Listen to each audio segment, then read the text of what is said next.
Alright, listen to me now, people. The lion roar, no dog bark. See? The lion's voice with Kwasi Bansu.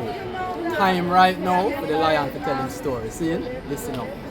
Aile. I'm Nana Farika. The time has come for the lioness to tell her story from her viewpoint and tell the world who Queen Omega is. This is the lion's voice.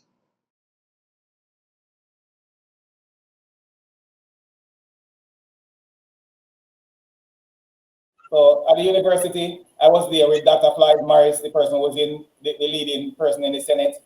I was there with Lisa Hanna, Sandra Foster. I was there with Dr. Knife, Raymond Price, Basil Wade, Karen Spencer, some popular people in Jamaica who would know. I was there with the son and daughter of Colonel Charles. Okay. Katie Knight sit in front of me, and Nigel Clark's sister used to sit right beside me. Now, I'm a mathematician, and everything that I do, or everything that I'm going to say as truth, and anything that I'm going to put forward to another person should be able to see it. If I'm going to say, all right, if I'm going to explain something to Ras Negos, I have to ensure that it's something that Ras Negos is capable of identifying with, and is capable of understanding. So that is how I put forward anything with a proof. You understand what I'm saying?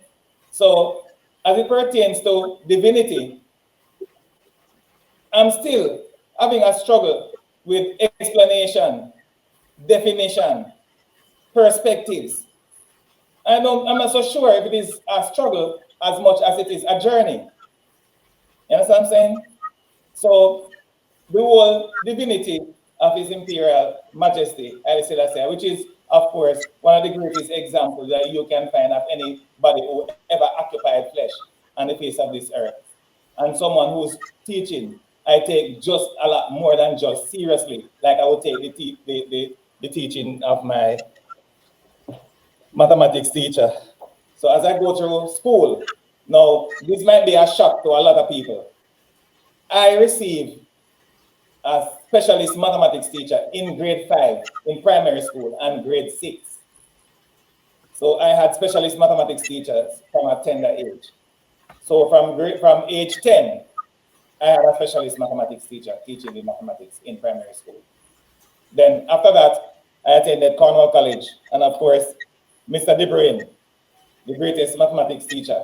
And I'm sure that you're gonna have individuals here listening to me who is going to say, Mr. Keith Irons is probably the greatest, but Mr. Keith Irons is my very good friend.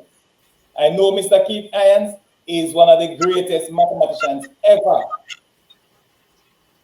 to teach in schools in Jamaica. He was at Kingston Technical High School, and that man signed me up for advanced level further mathematics without teaching me.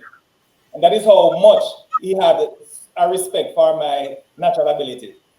So Mr. Keith Irons signed me up for advanced level further mathematics, and then allowed me to take the examination on my own without any teaching. And of course, as you would expect, I also passed advanced level further mathematics. Well, we'll begin with crossing the road. If you're going to cross the road and it's a busy street, you have to look at the car, make a judgment as to how far the car is approaching, and you will have to get to the other side of the road before the car gets to you. Therefore, although you're not taking out a book and writing the thing down and doing a calculation, you still have to do a calculation in your mind. So you calculated the speed of the car, you calculated the time that it's going to take to get to you, you calculated your speed and the width of the road, and of course, after making your calculation, you cross the street. So you do that every day without contextualizing it. You do it every day without seeing it as a mathematics problem that you are solving. If you are cooking, you have to use the correct proportion. And of course, if you're a chef, then you'll have to be innovative. You have to be able to improvise. And almost every few weeks, you would have created a new meal, a different meal. So it goes all the way back now to your ability to create, your ability to design. And if you're using proportion, that's mathematics again. So in your personal everyday life, let me give you an idea. I was at a school and they had a problem to solve. It was an algebraic problem that says 200 tickets were sold for a concert. X of them were sold for $5 and the rest were sold for $10. And the student had a hell of a time solving the problem. So I took them away from the whole algebra and classroom scenario. And I said, all right then, how are you going to make this calculation if your mother just send you to buy something? So if your mother send you to buy something, then the person who is selling this stuff to you, the person can rob you because you cannot calculate. You don't know if 10 of them, if you have 10 of them and the cost of one is such and such, then what the total number of them. And then if you have another one and it costs this much and then there are so many of them, then you would not know. So what I do, what I did in the time, just to get them in the frame of, understanding that it's a pretty simple buy and sell problem. I just change the problem from an algebraic tickets at a concert problem to them just going to shop and buying something for the parents. And believe me, by the time I finished writing the problem on the board, everybody was able to solve it. So entering into this quote unquote golden era, I would, in the whole trad of Rastafari. Rastafari, earlier on, we know that Rastafari, we have been some of the most prominent creators of useful things in humanity. And of course, you mentioned about the arts, and of course we have a great distance to go as it pertains to art, because let me just do this for a short period before I go back to the STEM thing. In art, if Rastafari, who is in art, start to take a look at especially mathematics, then our artwork will become more, it will be augmented. It will become greater, because music, I'm a musician. Music is applied mathematics. The time signature, the key signature, everything is in mathematics. Also, you find people like Michelangelo, the same one they call Michelangelo, and those artists. They used to use numbers in terms of the size of your head in comparison to, like the width of it in comparison to this, and then the proportion from the top of your head to your navel and to your navel to the sole of your foot.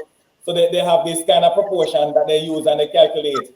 And they say that if you're going to draw a particular picture or you're going to do a sculpture, then the human body should be ideally in these proportions. Okay. And so it is a calculation. And they say that if you're going to have a beautiful face, then your face is going to be as close as to 100% symmetrical as possible. So if you're going to draw that, then you'll have to understand symmetry. And of course, symmetry is mathematics again. So if you go to the arts, we have always been great at artwork. But if we consider how important mathematics is to these things, then of course, we always have better. No, I was not by any means surprised. As a matter of fact, His Majesty, I can't remember every single thing in detail. But earlier on, he spoke specifically about people returning to Africa with certain, I don't want to use technological, with certain skill set. Said these are yes. So and he spoke of that so many years ago. And if you look at it, his words have the greatest application at where we are at this present moment in the history of the development of Africa. It was like the speech that he gave right there and then, he was speaking to me specifically. That is you, or individuals like you, we are talking about. You understand? So it hit home as if he's speaking to me presently, that you are the kind of person, you are into mathematics, you are into technology, you are into science, and so on. You know, and he spoke then as if, well, we know that he knew, right?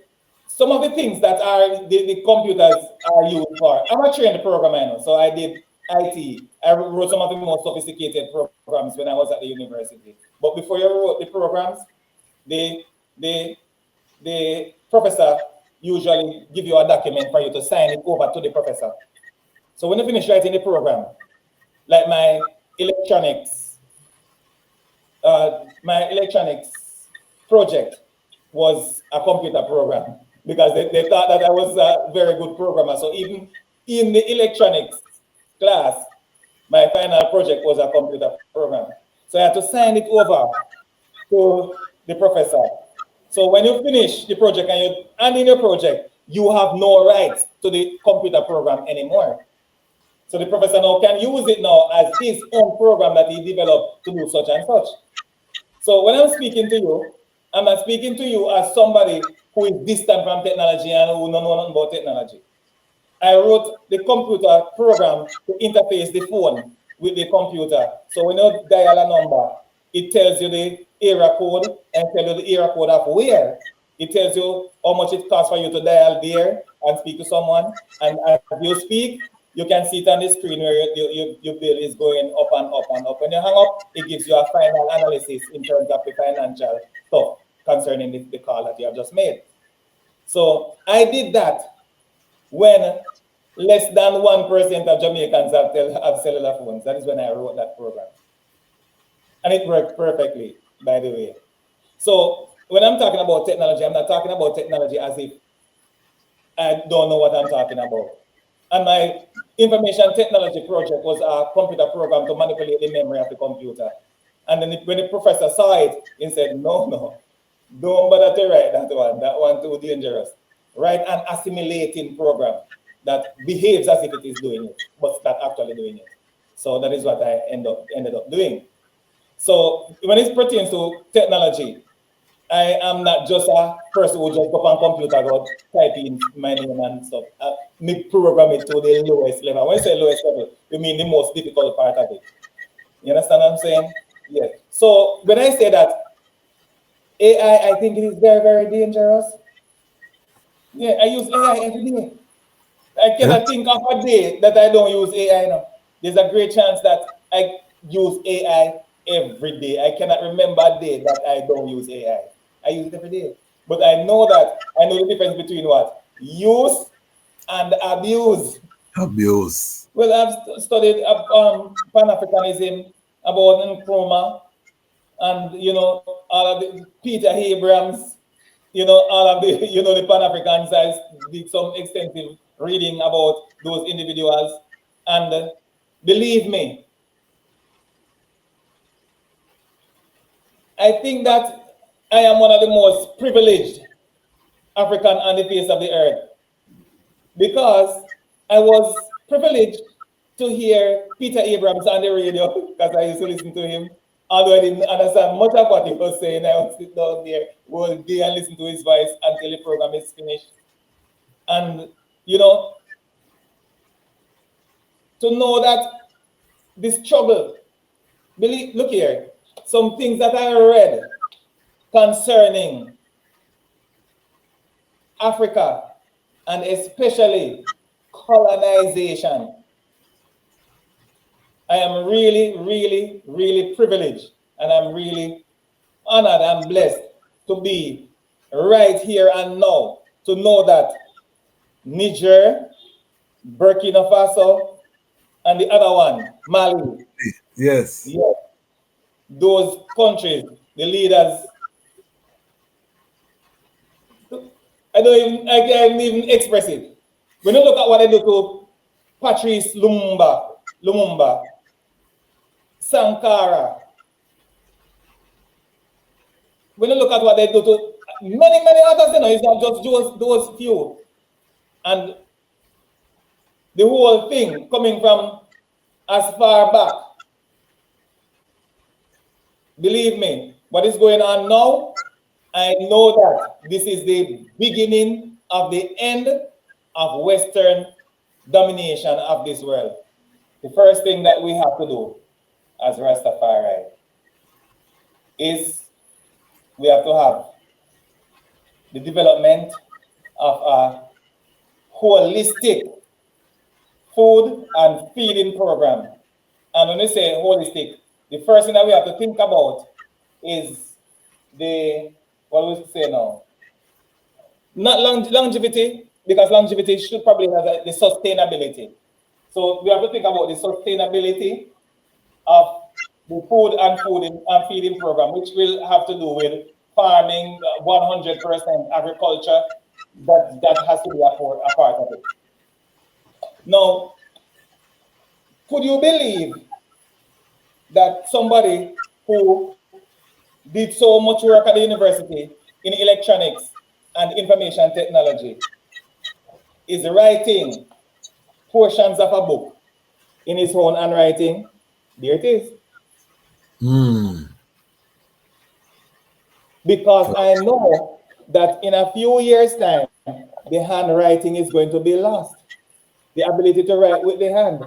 So I have to maintain the use of the hand in the sight of the youths of this earth, so that they can understand, as Rasta say, they can understand that it is important to be able to use your hands, your bare hands, to communicate.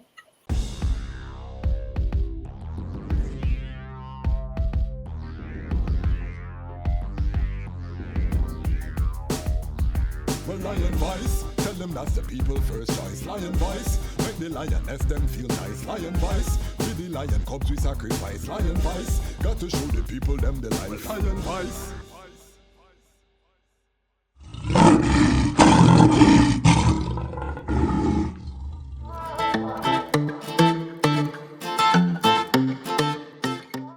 Alright, so continuing on with family, we're going to talk about the drums right now.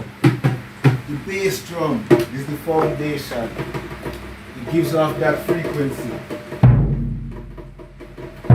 It encompasses and surrounds and keeps the idea within a one phrase. It's always on the one. One sound, one mute. Alright, very important. The more aware you are of yourself, the more you come to know yourself, the more mindful you are, okay, is the more skilled you become at using this powerful engine, which is your mind. And then the resolution is like just finishing up the lessons now and just saying yes and reminding people of the theme of your story. So, the theme of this story was the importance of agriculture.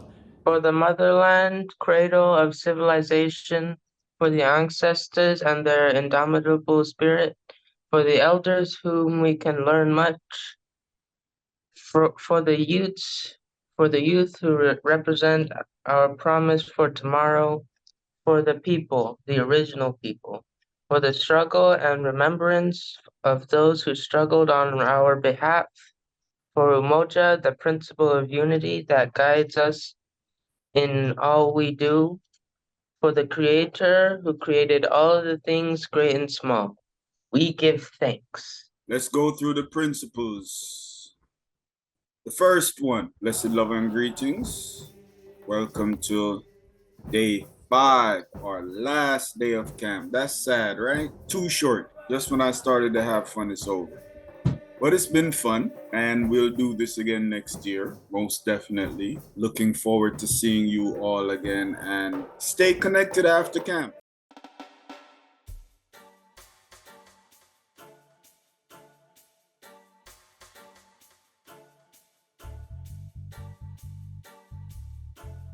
Government is trapping the system.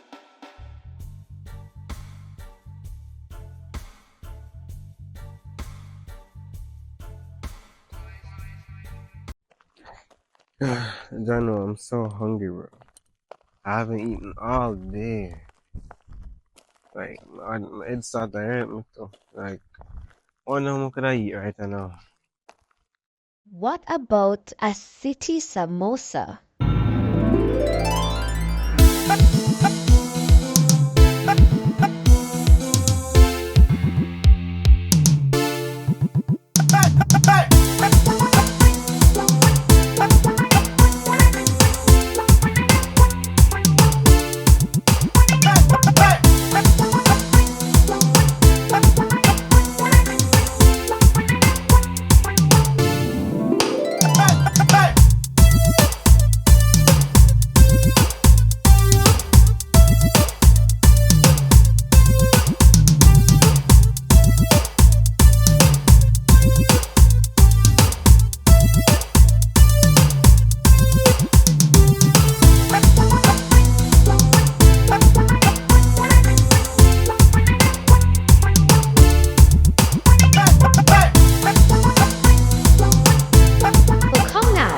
Get your samosa, a fusion of Indian, Jamaican, and African culture.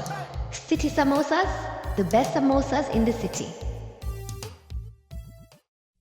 As if the all-wise and benevolent Lion of Judah has prevailed. Well, the youths, them memories returning. That means the youths, them learning. With internal fires unquenchable and it keeps on burning. Well, Root Rock, this your one, your name Root Rock. Root Rock, this your one, your name Root Rock. I feel forward forever, no turning back. I feel forward forever, no turning back. Yo, Root Rock, this your one, your name Root Rock. Yo, Root Rock, this your one, your name Root Rock. Earthquake, rubber bubble and them shot lightning. Rubber bubble and them shot. Yo, Root Rock, this your one, your name Root Rock. Yo, Root Rock, this your one, your name Root Rock. Them have to move. When them hit the rhythm, it a rock. Them have to move. When them hit the bassline rock. When everybody wanna hear the new sound on the block. Yo, everywhere you go, you hear people attack. What them hearing at them ear, God. Everybody shocky got them. Head on a natty got them. Fingers are snappy got them. All out selector. All them put it back, you got them. All I tell them DJ. Run out the tracker when them feel the bass in the place. Everybody talk them a get up. Don't let them say them just can't relax with them. Root Rock, it's a what's that name? Root Rock. Root Rock, it's a one ya name Root Rock. Earthquake, rubber body land them shot. Hurricane, wipe out the whole city block. Root Rock, it's a one ya name Root Rock. Root Rock, it's a one ya name Root Rock. Forward forever, no turning back. Forward forever, no turning back. Root Rock, it's a name Root Rock. Root Rock, it's a one ya name Root Rock. Africa, the Africans, Marcos say that. Africa, the Africans, Marcos say that.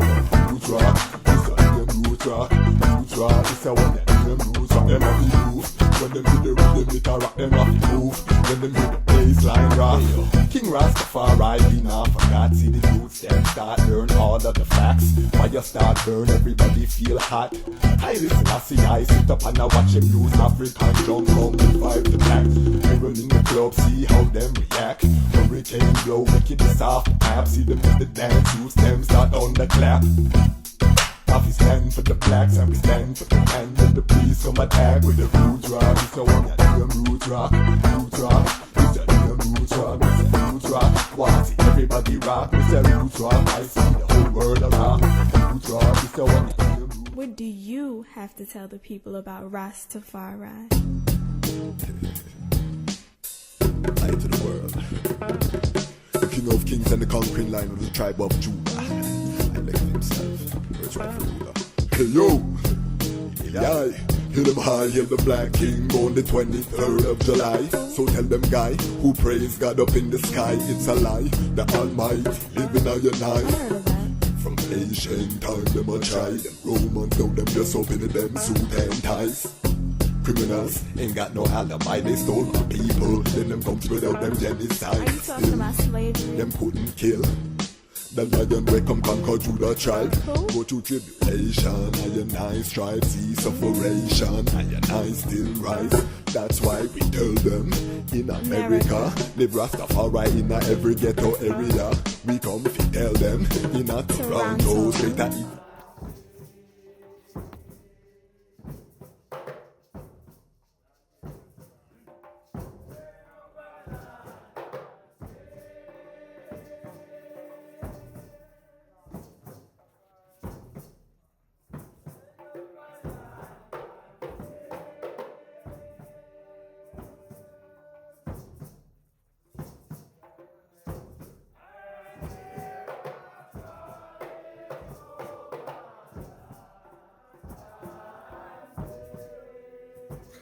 Greetings in that divine name of His Imperial Majesty, Emperor Haile Selassie I. Glory and honor in the name of His chosen Queen, Empress Waziri Menen.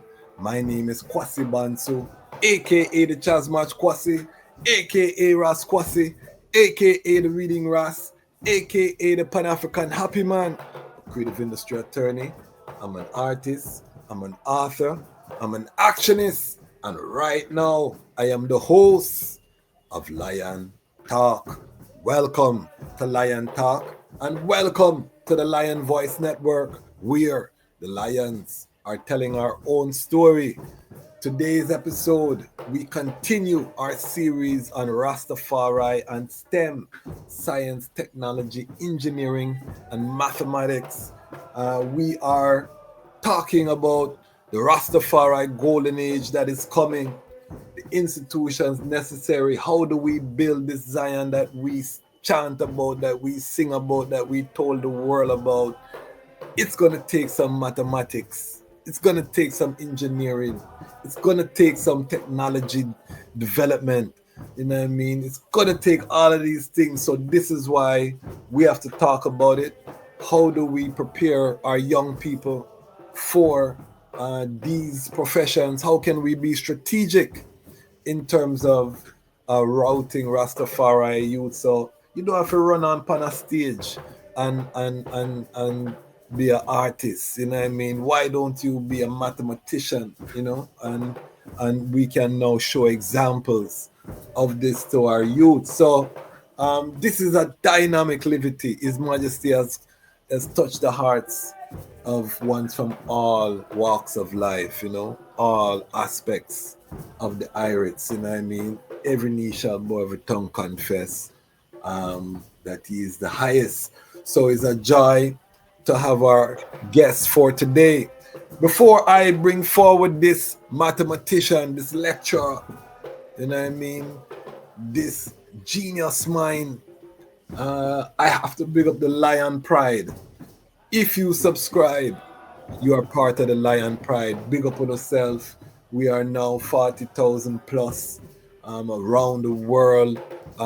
Give thanks for the comments, the encouragement. We are still only 35 in the Patreon. Big up every Lion Pride on Patreon. Our next town hall meeting is coming up. So big up all of the Patreon. This is the economic engine. These ones, you know, give a monthly contribution to the platform so that we can continue to grow, to scale, to hire staff. That's where we're going with this. We are trying to get to 100 in the Lion Pride on Patreon. We're at 35. So we need the item. We know that the item love the platform, you know, because I get the comments. We just want His Majesty if you touch some of the item hard for know. Say, yeah man, come join. We're on the battlefield and we make this work. No one is coming to save us as Rastafari. And to have our own independent media is one of the essential institutions in this Zion that we're building. In this Rastafari golden age, media, content creation, ownership have to be a part of our strategic framework and architecture. So big up everyone in the Lion Pride on Patreon who see that vision from early. The item are part of history. We are making history together. Big up that entire family. Big up the Ubuntu Lion Pride one-time attribution. of $70 US and up. We are growing in the Ubuntu Lion Pride as well. Big up everyone who see the vision, who is attributing. Big up the Action Lion Pride. Sometime, have it. So a super chat, you send in a one Zelle or a Cash App, whatever you can do when you're dep on the backup field. Big up Action Lion Pride. And sometimes you don't have a dollar, but you like, you comment and you share, you do something, you take an action when you see things that are good and that are progressive and positive, you take action. Big up the Action Lion Pride. And then we have to finally, of course, big up the watch and peep them too. What do you mean? Watchers, they don't do anything but they watch and give thanks. The watch time does help. And with the platform, the peoples, they do like the watchers, but they just come with a bad mind. They want to see a mistake. They want cuss, the rest don't know what I talk about. Big up on yourself, because positive vibration. But I always warn the people this is one of the most dangerous place for people, because why? After a time, you watch too much and then you find out, say you start like the platform and you start get positive and now you become a watcher, and then next thing you know he's an Action Lion Pride. And so just careful if you come with a bad mind, because it's a dangerous place for the item, But we big up on yourself, big up the item same way. The whole ecosystem, big up Ramia King Design, Wally King's graphics and designs, big up Frontline Books, all of our sponsors, Brother Carl, Philpotts, our elders. When our elders write books, we have to support them. I am the reading Ras. And physical books will always be a part of the thing, We collect them more than diamond and gold, So make sure we support our authors, Buy the books, read them, make sure your Trueberry well stocked, Someone a store shot and them thing there. We say books. So all of the sponsors, we're building an ecosystem. This is an immunity. I'm just one of the representatives. His Majesty rise up for deal with the work. But there's an immunity when you see this platform that is rising, and we are here to usher in this Rastafari golden age, the Rastafari renaissance, as my sister Fanai over at Rastafari TV say. So this is uprising. So big up everyone, and that we have to take the time to do the housekeeping, because why? If you don't do your housekeeping, family, your house will pop down. So we have to take the time to build our community, to build our economic base at the beginning of the episodes, because we have to clean our house, And as Rastafari, we want to normalize that. Don't have no shame. Take your time and take care of your housekeeping first. Then we get into what we have to get into, so that it's sustainable. So housekeeping out of the way. All right. Let us welcome our guest. He's a lecturer. He's a brethren that is active in the community. Big up Ras Negos, Rastafari Root House. He is active in the Montego Bay, St. James area. Mathematician, teacher of physics, all kind of thing. This is a STEM. We're gonna have the STEM conversation with this brethren today. So get your ital snacks, get your meditation right. We're going in depth. Help I to welcome Ras, Richard, James. Welcome, family. Give thanks. Blessed love. Rastafari, blessings. It's really an honor to have the eye just looking at your resume, doing the due diligence. Powerful. You know what I mean? We have a tradition here on the Lion Voice Network, on the Lion Talk Show, the Big Talk Show. We ask our guests to step into the Lion Talk time machine and to take us to the moment of your birth. Take us from the beginning. Let's start at the beginning. Any story has to start at the beginning. We want to know your origin story and your journey to Rastafari? How did Richard James come about on this earth? Well, December 70, December 1970, so December 15, 1970. As a young man growing up, my father was a policeman, you know. Yes, my father was a policeman. But you can always find my father among Rastafari. So, you know, from earlier on, my father had woolly hygiene as Rastafari. And, you know, one of the things that I hated most growing up was to cut my hair. So to go to the barber was the worst experience for me. And that's that. And, you know, going to the university, after leaving the university, you know, we grew up as Christians. So you go back to church. So went back to church. Every day I attend church, I hear the same thing. You are not a Christian. They always tell me, you are not a Christian. You are not a Christian. You are a Rasta man. You are a Rasta man. That's what I hear every day. Why were people saying that to the eye? What signs were you showing? All right. First of all, I don't subscribe to. First of all, anywhere I go, I try to be myself. And if I can't be myself, you're gonna have some problem. If there are questions to be asked, I will ask questions. And I'm a very plain speaker. I don't care who. You understand? So they expect somebody to fit into a particular box. Then they couldn't squeeze me into that box. So, you know, sometimes the truth is very clear. They wanted to twist it. They wanted to go contrary to it. In the name of religion, in the name of church, in the name of church doctrine, and so on. I refuse to do that. So from earlier on, I always hear in my head, you are not a Christian. You are not Christian. You are a Rasta. You are not Christian. You are a Rasta. So early when I attended the university, also, you know, Rastafari. Where did they attend university? University of the West Indies, Mona. Okay.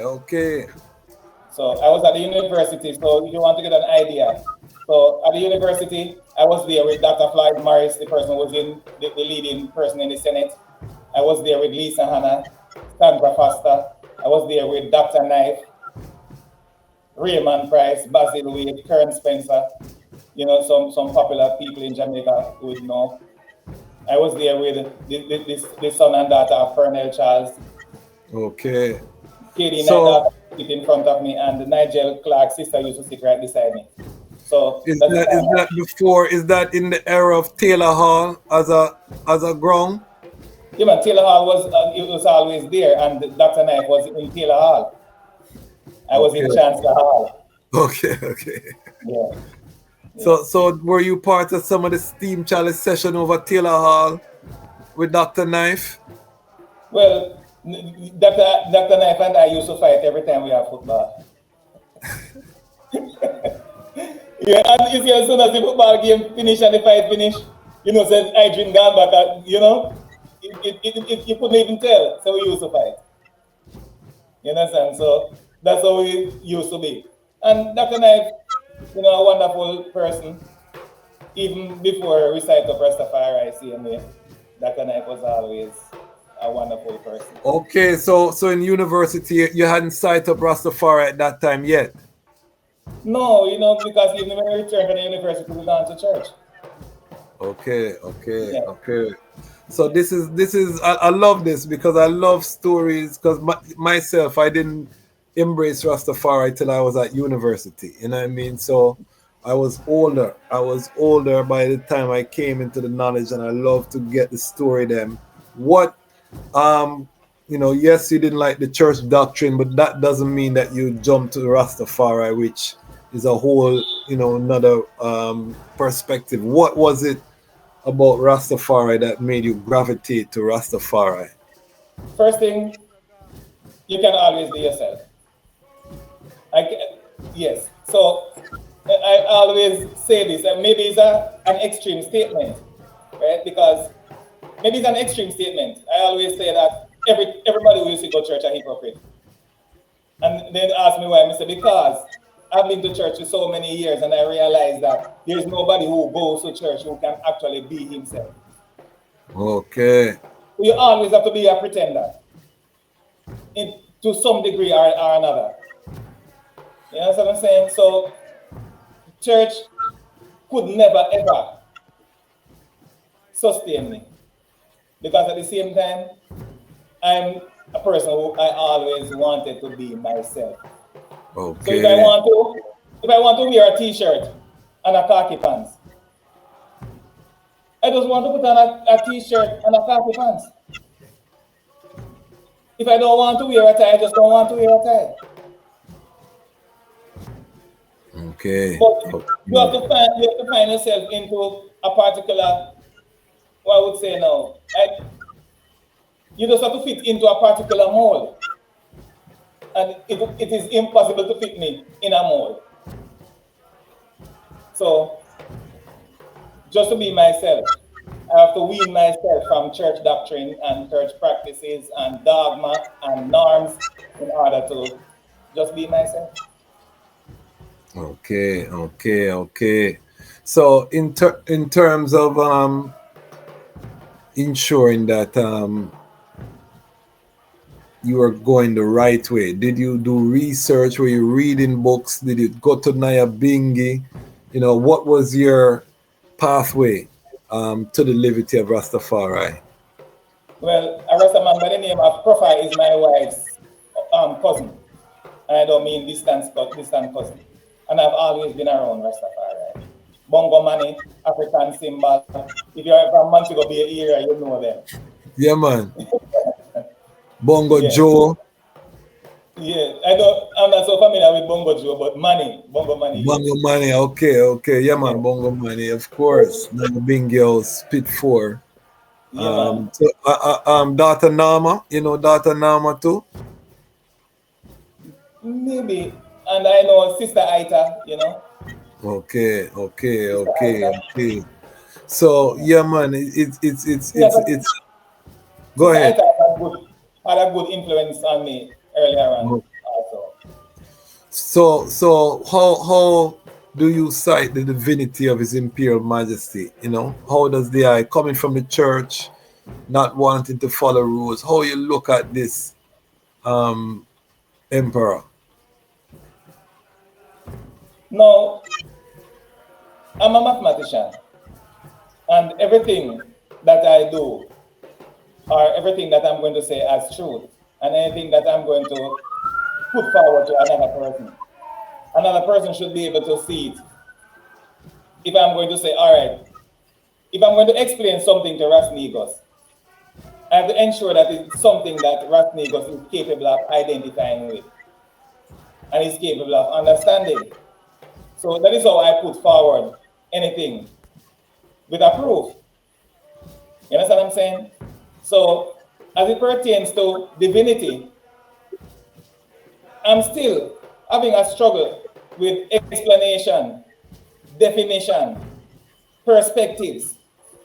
I'm not so sure if it is a struggle as much as it is a journey. You understand what I'm saying? So the whole divinity of His Imperial Majesty, Haile Selassie, which is, of course, one of the greatest examples that you can find of anybody who ever occupied flesh on the face of this earth. And someone who's teaching, I take just a lot more than just seriously, like I would take the teaching of my mathematics teacher. Okay. Yes. What's that there they are holding up? This is one of the books that I've written, and on it I have my mathematics, one of my greatest ever mathematics teacher, and who I think is probably the greatest mathematics teacher who ever, taught anything in this country. This Mr. De Bruin, great mathematics teacher. Send I a graphic and I can put it on the screen so the audience can see it clearly. You know, if you send I a graphic of the cover, I can put up a image. Okay. Oh, this is just one of the, but although it's one of my books, it's just a random choice. So it's not something that I say, okay, this is a proper book, because this book is the bridge between ordinary and advanced level. So this is not one of the most popular books that I've written.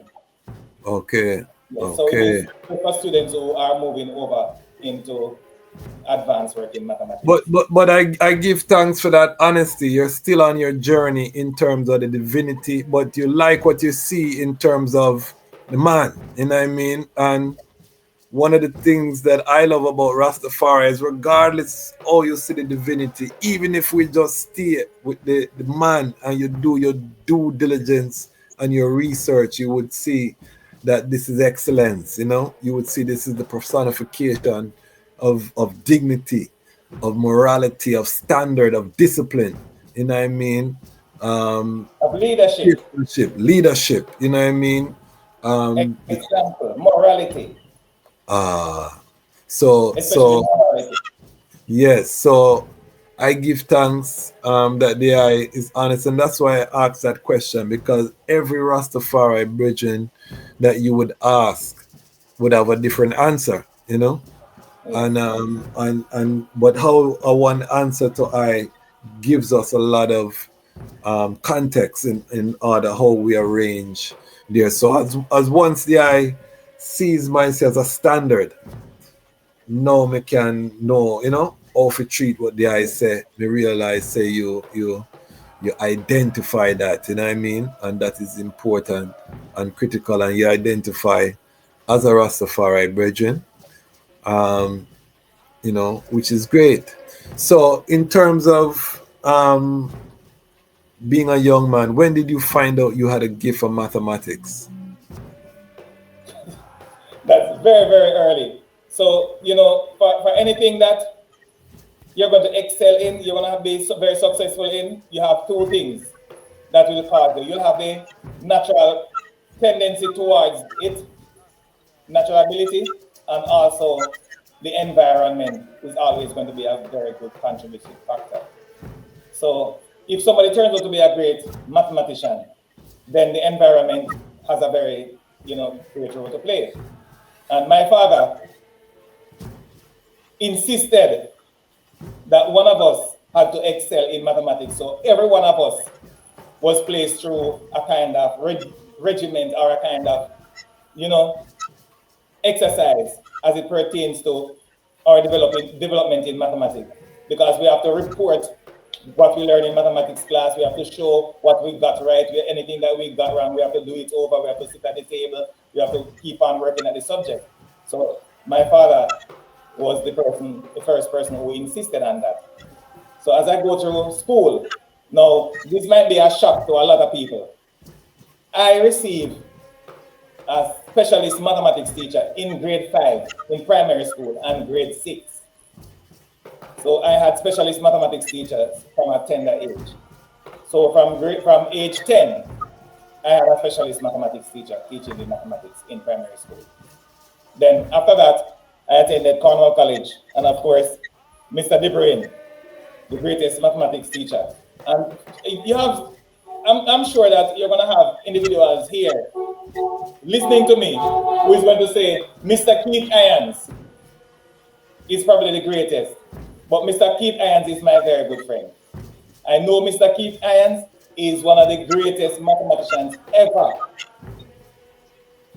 to teach in schools in Jamaica. He was at Kingston Technical High School, and that man signed me up for advanced level further mathematics without teaching me.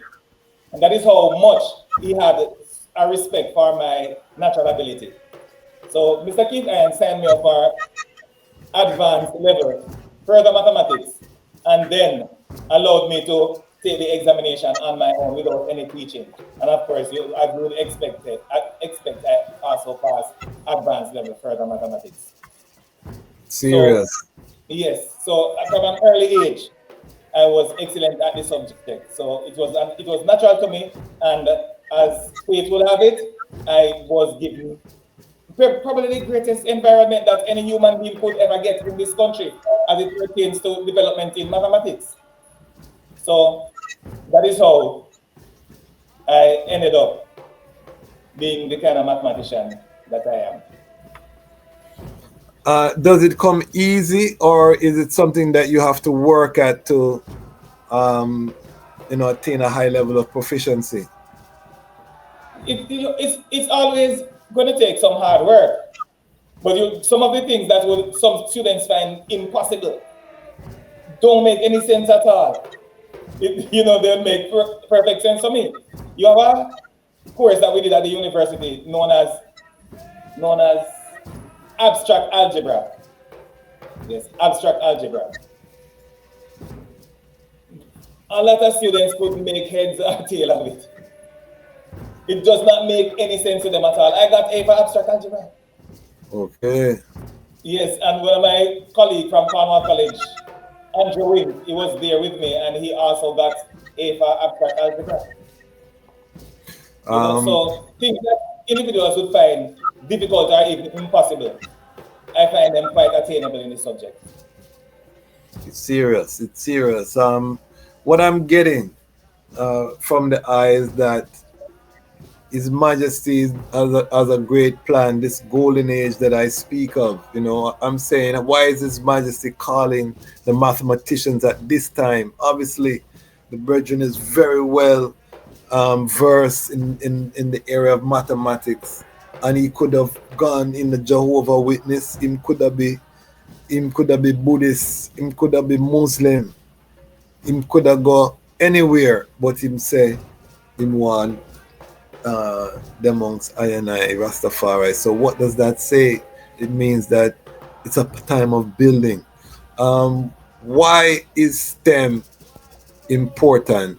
And explain to the people what is STEM, and what is the application, because mathematics, people talk about mathematics, but what is the application of mathematics in a society, in a culture?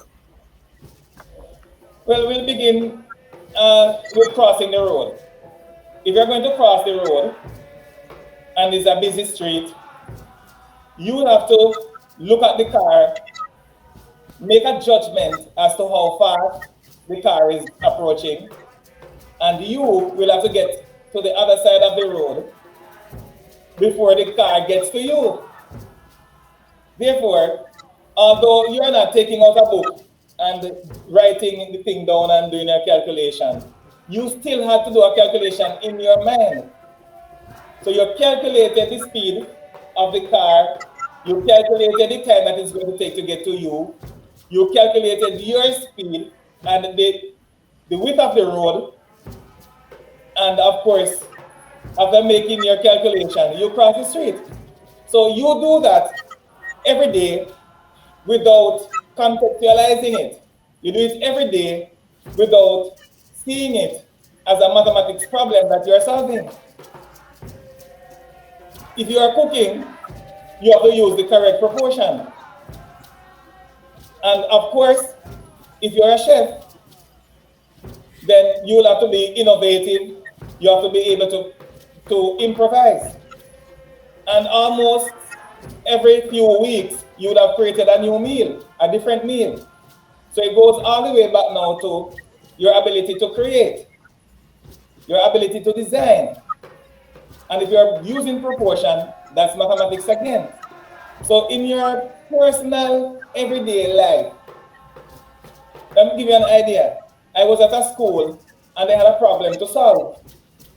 It was an algebraic problem that says 200 tickets were sold for a concert. X of them were sold for $5 and the rest were sold for $10. And the student had a hell of a time solving the problem. So I took them away from the whole algebra and classroom scenario. And I said, all right then, how are you going to make this calculation if your mother just send you to buy something? So if your mother send you to buy something, then the person who is selling this stuff to you, the person can rob you because you cannot calculate.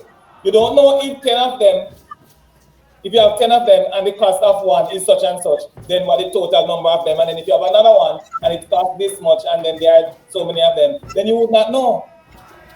So what I do, and I did in the time, just to get them in the frame of, understanding that it's a pretty simple buy and sell problem I just changed the problem from an algebraic tickets at a concert problem to them just going to shop and buying something for the parents.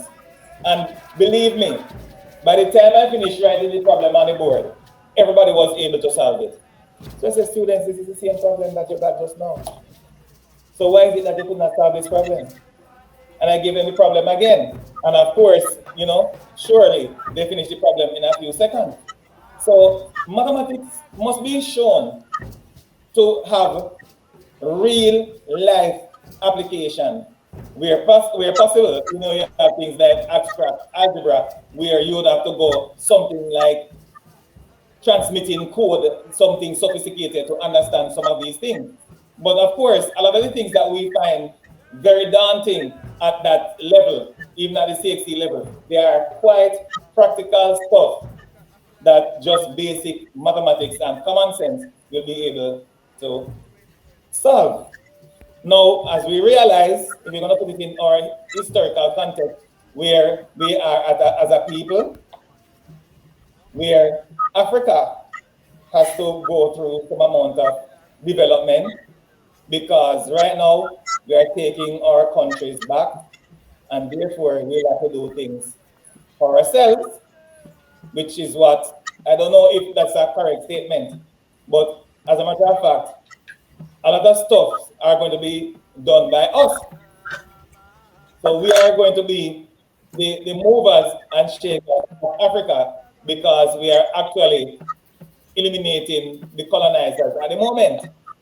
So in order to have this development of Africa, we have to go back to our education system. And of course, we're going to begin with mathematics is going to be one of the greatest subjects. But of course, reading. I also have a reading program. A reading program was handed to me, but I did not construct that reading program. I actually constructed the mathematics program. So we are thinking about the development of Africa, and that is first and foremost in my thought.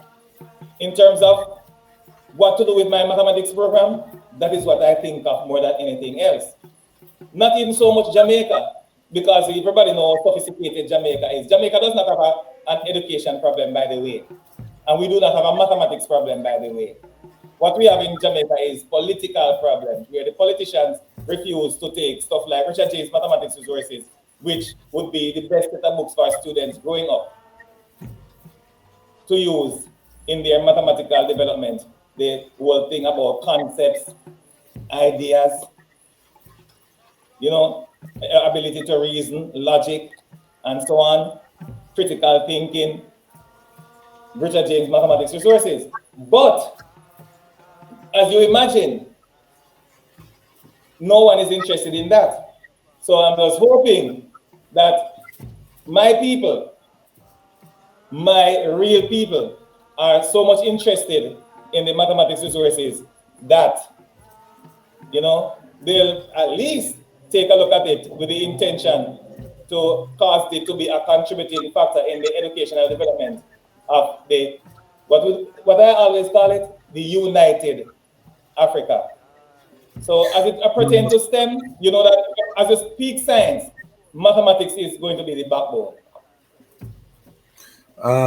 I'm thinking that, you know, because Jamaica's overdue for a Rastafari school, you know, from preschool straight through to university, overdue. And we now have the technical capacity in terms of trained ones. I had a good reasoning with Dr. Knife, and he was saying that on paper, you know, when he looks at Rastafari organizations right now, we are the most resource in the Caribbean in terms of qualifications, resume, CV, all of these things. We have Rastafari doing all aspects of development right now at a high level, you know. So when I'm seeing that I have a curriculum, you know, immediately I'm thinking that this should be part of whatever Rastafari institutions that we're building right now, because we need to, our institutions as Rastafari should be focused on STEM, you know, actually STEAM, which, you know, we add the arts but Yeah. but the STEM, because we still have to have that focus on STEM. God, we're good in the arts already. You know what I mean? Arts is a natural thing to us, so we don't need extra emphasis. We need to cultivate that, but we need emphasis on STEM. What is important? I'm asking the I now in terms of if we are creating a golden age, why would STEM be important to that golden age for Rastafari? Right. So entering into this quote unquote golden era, I would, in the whole trad of Rastafari.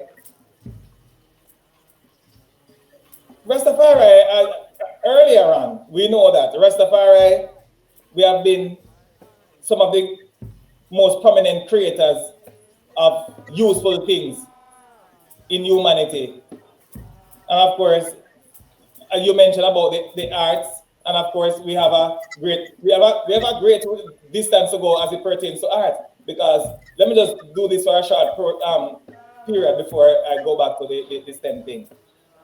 In art, if Rastafari, who is in art, start to take a look at especially mathematics, then our artwork will become more, it will be augmented. It will become greater. Because music, I'm a musician.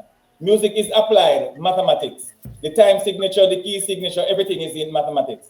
Also, you find people like Michelangelo, the same one they call Michelangelo, and those artists. They used to use numbers in terms of the size of your head in comparison to, like the width of it in comparison to this. And then the proportion from the top of your head to your navel and to the navel to the sole of your foot. So they have this kind of proportion that they use and they calculate. And they say that if you're going to draw a particular picture or you're going to do a sculpture, then the human body should be ideally in these proportions. And so it is a calculation. And they say that if you're going to have a beautiful face, then your face is going to be as close as to 100% symmetrical as possible.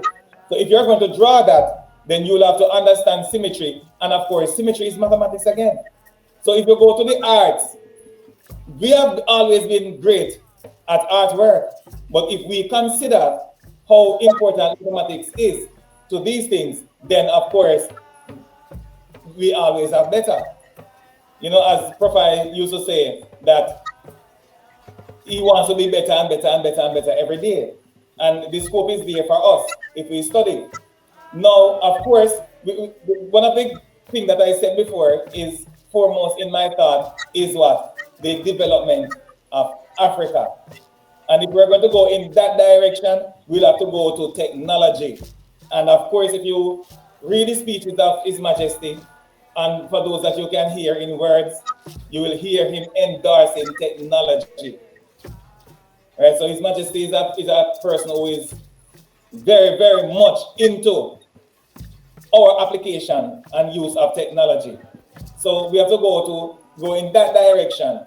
Information technology, using the computer system. The computer system, if you understand the computer system from the basic the basic number system of the computer system all the way up, you're talking about engineering. Stick a pin. As someone who didn't grow up Rastafari, were you surprised when you read the speeches to see how much His Majesty embraced technology?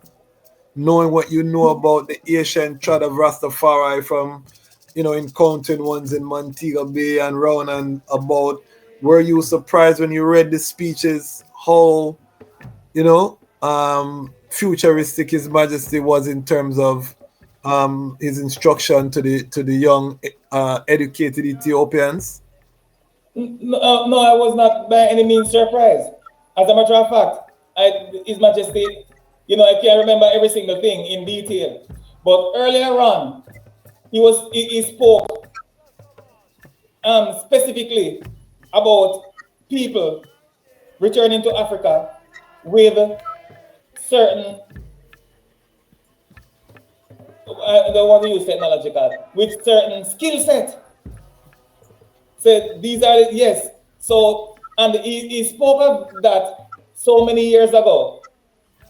And if you look at it, his words have the greatest application at where we are at this present moment in the history of the development of Africa.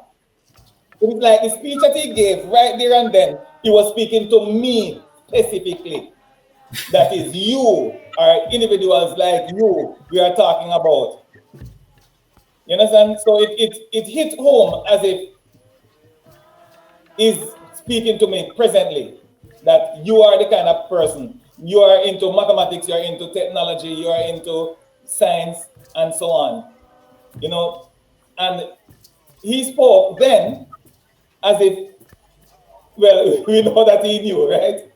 Yes, we know that he knew that He said that the Africa's time is going to development, come His Majesty said that Africa's when development, when individuals realized, are going to go to Africa. People from the West, the diaspora, the people in exile, because that's what I call myself. I'm an African in exile. I've heard you reference Africa in your saying. How do you feel about what's happening in Burkina Faso, in Mali, and Niger right now? As someone who calls himself an African in exile, how you feel about the AES and some of the developments you see unfolding? Well, I've studied Pan-Africanism about Nkrumah, and all of the Peter Abrams, all of the the Pan-Africans. I did some extensive reading about those individuals, and believe me, I think that I am one of the most privileged African on the face of the earth, because I was privileged to hear Peter Abrams on the radio, because I used to listen to him. Although I didn't understand much of what he was saying, I would sit down there all day and listen to his voice until the program is finished. And, to know that this struggle, look here, some things that I read concerning Africa, and especially colonization.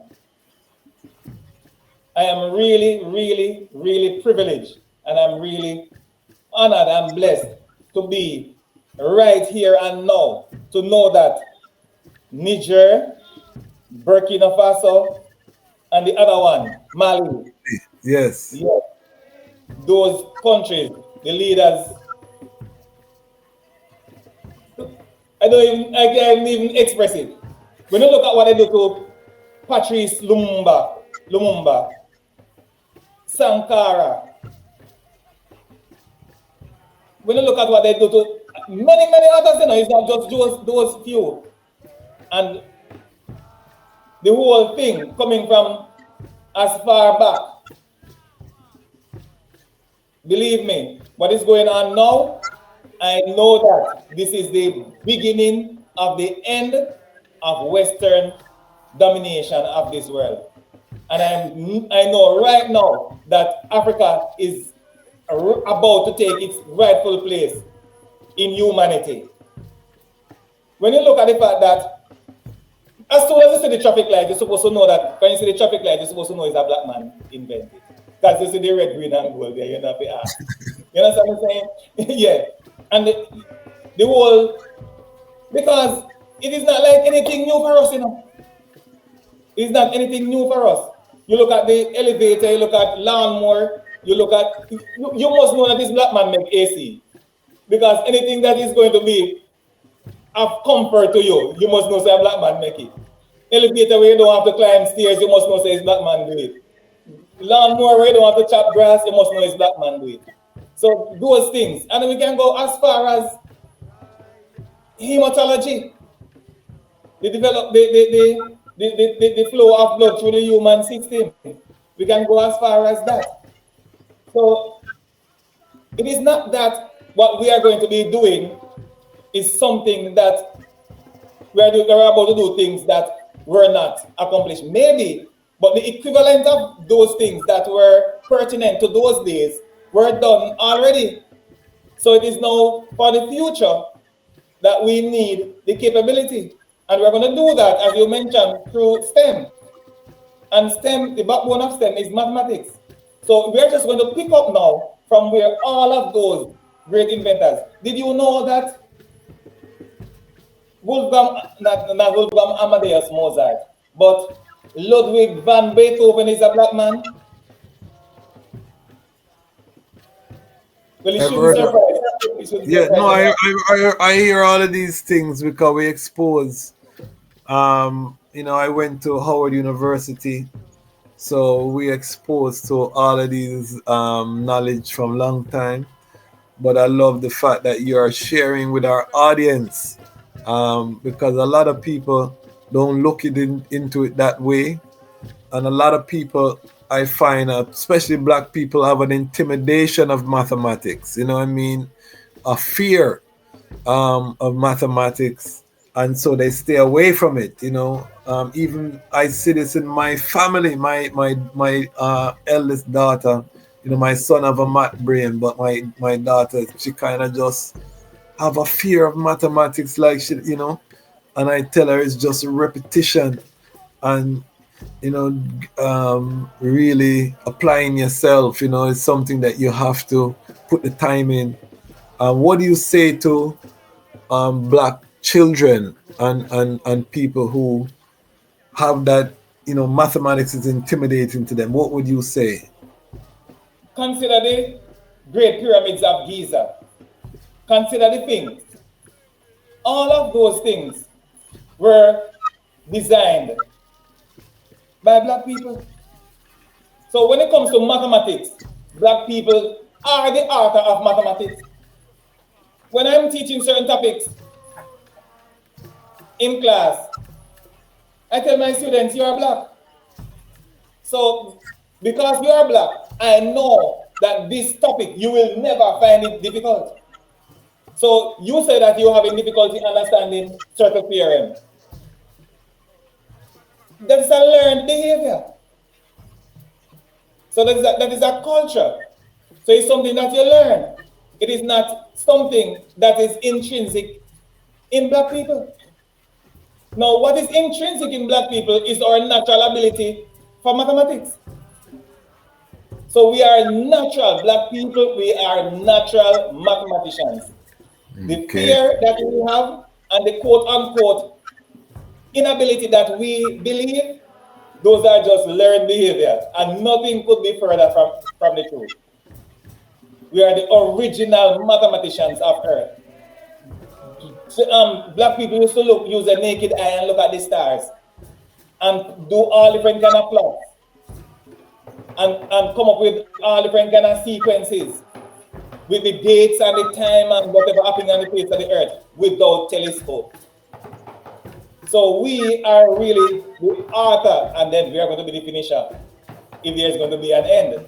And of course, when we mean finisher, we don't mean that it's going to end in the next 200 years. We mean that we are the ones who will carry it to this greatest extent. The golden age, the golden age, or the golden age, or the golden era, as the I say, is not a static concept. Is a constantly evolving and growing and emerging. Is a constant becoming. So, and this comes straight from the teachings of His Majesty, who said, "Peace is not a is a becoming." So we're always becoming who we are, you know what I mean? So this golden age we speak of, there's no limitation. I tell people, I was talking to a young person and I said, when I was growing up, an iPad was something where you sip on Star Trek, you know what I mean? We never have them thing there, you know what I mean? We used to watch them thing there in a movie. And yet we live to come and see where I can sit down in my house and I talk to the Iron Montego Bay, and we conduct an interview that will be seen by thousands of people. And I mean, without physically having to be in the same space, you know what I mean? And this is just the beginning of where the technology is going. We see AI rising right now, and AI have no limitation now, because now you're adding artificial brain power to our own brain power. How does the I see AI and how that will impact the future? Okay. Now, as it pertains to AI, it is something that I'm continuing to look at, but I'm going to tell you where I'm at. I am at the point where my conclusion about AI is that it is not good. Now, I have a saying, modernization is the destruction of civilization. And while we are developing civilization, of course, we are going to see things that we consider to be new. And I'm sure that the Rastaman is probably the most ancient human being on the face of the earth right now, in terms of holding on to certain things that are, let me say, like holding on to a tradition, then, the oldest tradition. So you find that Rastafari all now will not embrace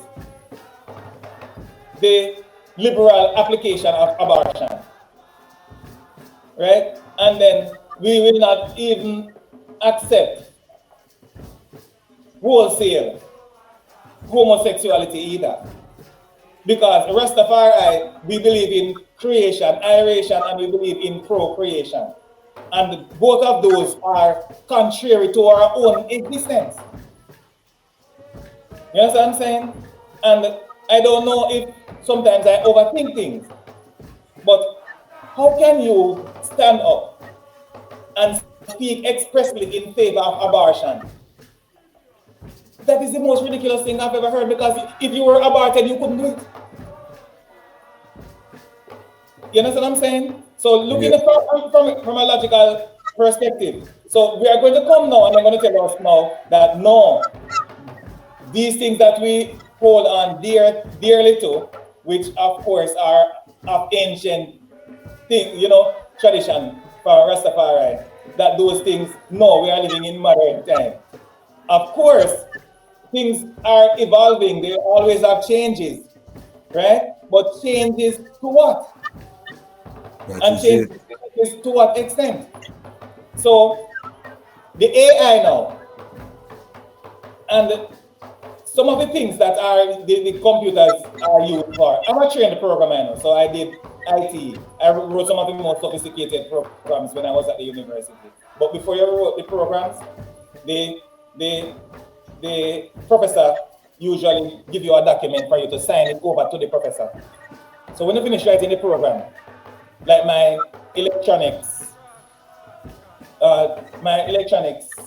project was a computer program, because they thought that I was a very good programmer. So even in the electronics class, my final project was a computer program. So I had to sign it over to the professor.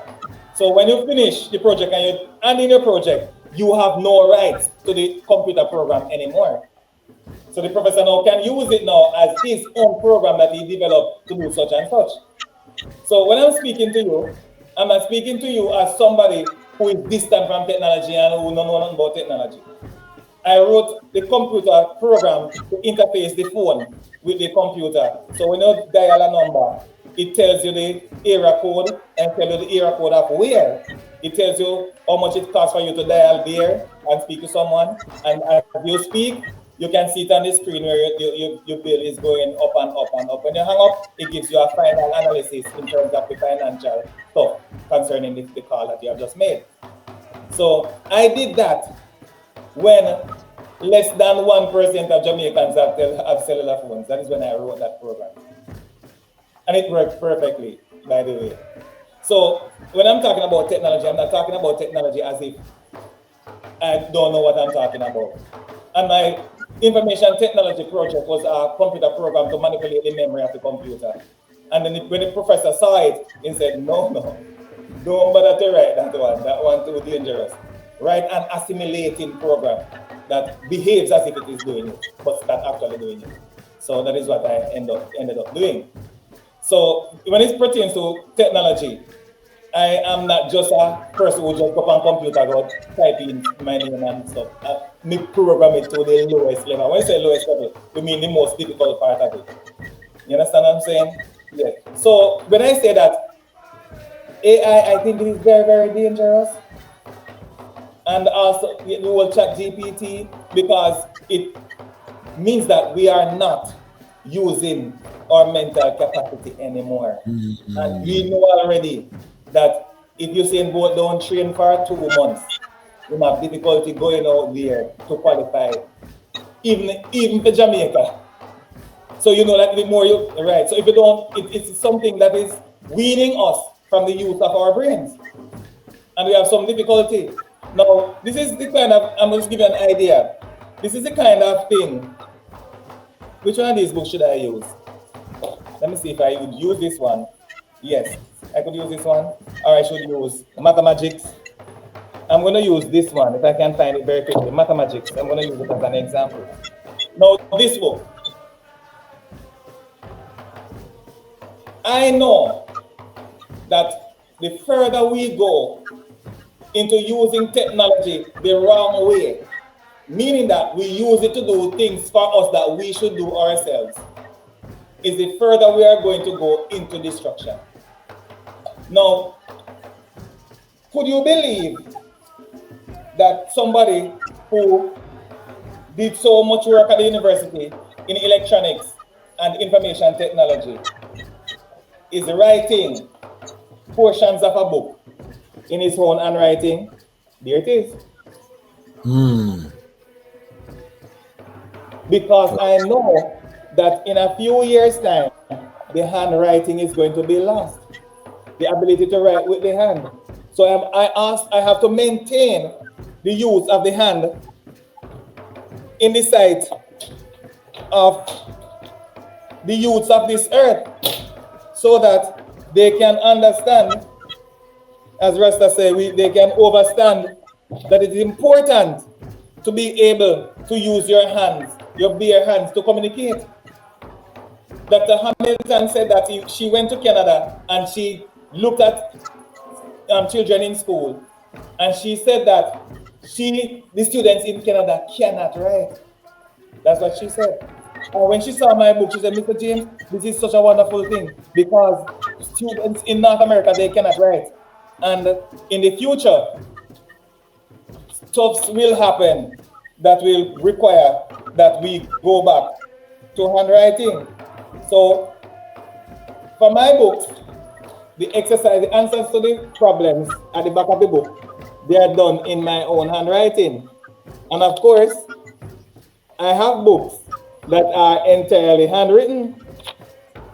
So there it is, the answers written in my own handwriting.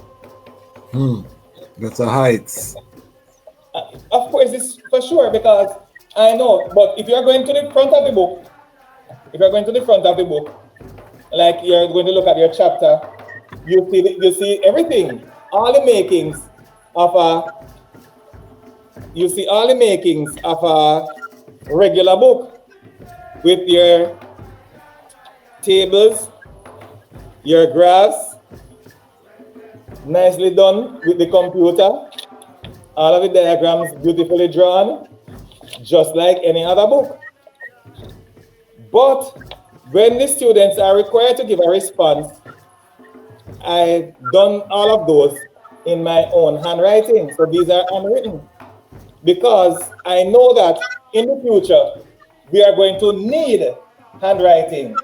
And I'm sure that because that ability is taken, I think that it has already been taken away from us. So it's a matter of recovering that ability in human beings at the moment. While some of my books, well, most of them, if not all, we have some portion of the books, especially the answers for the exercises at the back of the book, they are handwritten, giving individuals a very good example of how your work should be presented with your hand. Right now, I cannot think of, apart from online classes, I cannot think of any set of circumstances in which individuals submit answers that are not handwritten. Right now, the CXE examination, every exam in the CXE has handwritten portion, and the handwritings right now, they are atrocious. So my statement is one that I make very often, that modernization is the destruction of civilization. And while saying so, I'm not against development and use of technology. I'm 100% for it. And I use that in my work. As a matter of fact, if you go on TikTok and look up Richard James Math Resources, you will see hundreds of audiovisuals there that are done with computer-aided design, because the animations are done on computer, the typing and all of the arrangement of the information on the screen is done with computer. And then, of course, I will have to use technology in order to add the narration, and of course the caption is there also. So it's 100% use of technology. But at the same time, anything that you have right in front of you, you can use it for good and you can use it for bad. And at the moment, I think that the way that AI is being used at the moment, it is mostly bad. Serious sound. Mathematician giving us a fullness on AI family. So I think that it's an assistant, because things like the AI note taking apps that they have now have made meetings a lot easier to, you have to proofread them and verify them, but they give you a framework, you know what I mean? And save a lot of time. And I know a lot of the ones who have to do secretarial work glad for that them thing there, you know what I mean? So that they can free up for other things. Chat GPT and those things, I look at those things as giving you prompts for other things, if you know how to use them. But I know that they're giving the teachers hell right now in the schools because people appear cut and paste are going, in the universities, in the schools, even my youth, they might have to make sure that they are doing what they need to do. They don't just rush through and go pull an answer off of Gemini or Chat GPT, and instead of doing their work. So I definitely can see the negative and the positive. Yeah, I use AI every day. I cannot think of a day that I don't use AI now. There's a great chance that I use AI every day. I cannot remember a day that I don't use AI. I use it every day. But I know the difference between what? Use and abuse. Abuse. Yes. And I think that's important, that we have these reasonings and that we make clear, and this is why I'm really heavy on us creating our own educational institution, because even going forward to Africa as Rastafari, I think Jamaica Rastafari community in particular, as one of the eldest Rastafari communities in this modern dispensation, have a responsibility, you know what I mean, in terms of setting some of these institutions from a Rastafari perspective. Because when we go to the continent, most of the continent is under 17, you know what I mean, it's youths.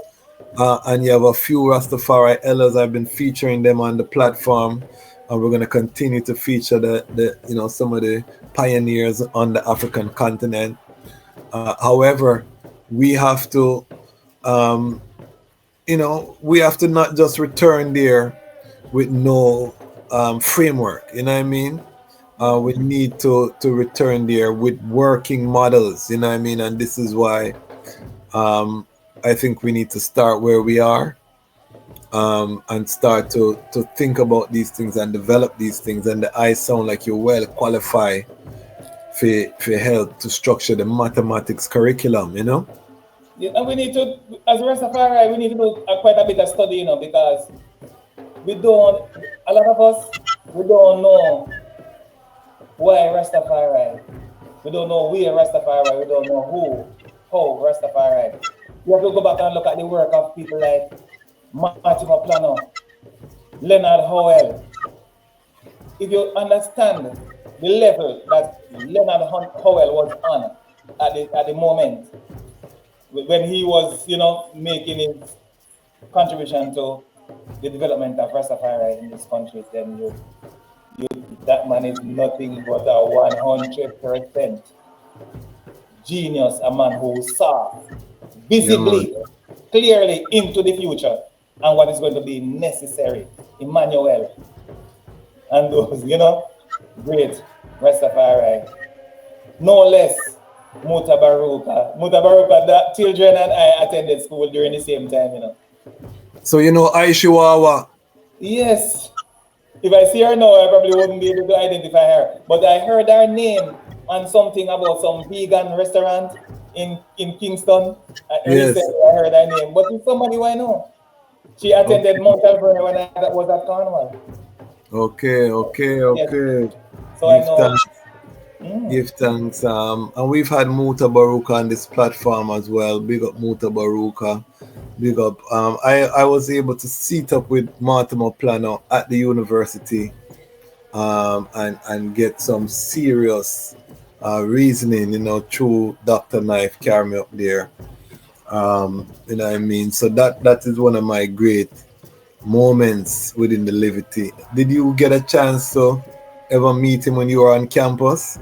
No, I didn't get the opportunity to meet him. Yes. But powerful. All right. So, in terms of the mathematics now, and I'm gonna give you a not a problem, but I'm going to give you a challenge, a fact pattern, and I want to hear the I response. If I wire the I $160 billion into your account tomorrow morning, I want you to tell I how would you use that to create this Rastafari golden age? How would that money be spent in terms of institutions, in terms of infrastructure, in terms of programming? $160 billion in the I account a morning. How is the I spending that money?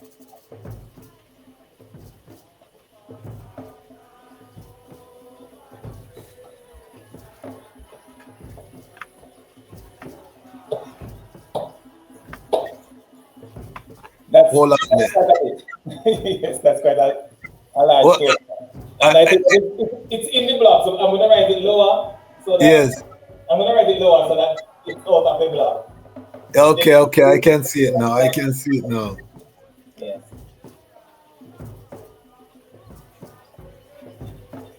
Yes.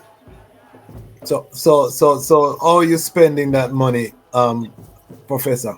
All right, so the first thing that we have to do as Rastafari is we have to have the development of a holistic food and feeding program.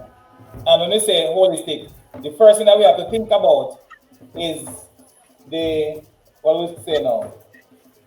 Not longevity, because longevity should probably have the sustainability. So we have to think about the sustainability of the food and feeding program, which will have to do with farming, 100% agriculture. That has to be a part of it. But the reason that I didn't put education first is that you cannot educate the hungry. So you'd have to have the people well fed first before you give them the education, because education requires an excellent functioning of the mind and also of the body. So we'll have to go to a food program that has to do with sustainability. That means you have to go to farming, and we'll have to have factories to use raw material for what the purpose is. And of course, when I'm through with this $160 billion, I have to think as a mathematician. And of course, if you're a mathematician, then you have to think economics. So when I'm going to return this, when I'm going to return something to you, I'm not just going to return food infrastructure, education infrastructure, sporting, music, art, and all of that. I will also have to return this with interest. So we are going to be looking at, within a few years, like 5 to 10 years, that you're going to double that to return to you. So we are not going to just take this money and it disappears into oblivion, but we have to take this and cause it to be an investment. Because when you give me this money, the very second you hand this money to me, it's no longer $160 billion. That's the first thing. The moment you hand it to me, it's no longer $160 billion.